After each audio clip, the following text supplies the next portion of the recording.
చట్టం మీద ఉన్న పెద్ద మంకి తన చిన్న మంకిని చేయి పెట్టుకొని పైకి లాగుతున్నది. కనిపిస్తుందా చూడండి ఇలా. ఓకే మేడం, రెండోది చూడండి మేడం, నీళ్ళకి జంపింగ్ చేసే పొజిషన్లో ఉన్న కప్ప ప్రాన్. ఓకేనా. మూడోది చూడండి సార్, ఇది పెద్ద పాము కోబ్రా అంటాం కదా, శివలింగం పైన ఉంది. ఇది శివలింగము, ఇది ఆదిశేషం అంట. కొంచెం ఇలా వస్తారా, కొంచెం ఇది కనిపిస్తుంది నలుగురు కొంచెం. ఇది ఆంజనేయుడి తూకం చూడండి, పైకి పోయింది కదా, ఇది ఆంజనేయుడి తూకం. 2 కాళ్ళు సార్. ఇది బాడీ, హ్యాండ్, హెడ్, ఫ్లయింగ్ పొజిషన్లో ఉన్న ఆంజనేయుడు.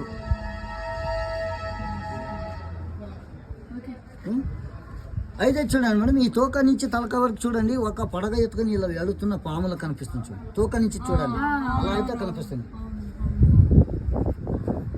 Okay madam. ఆరే చూడండి, మళ్ళా పెద్ద మంకి సిట్టింగ్ పొజిషన్లో కూర్చోండి.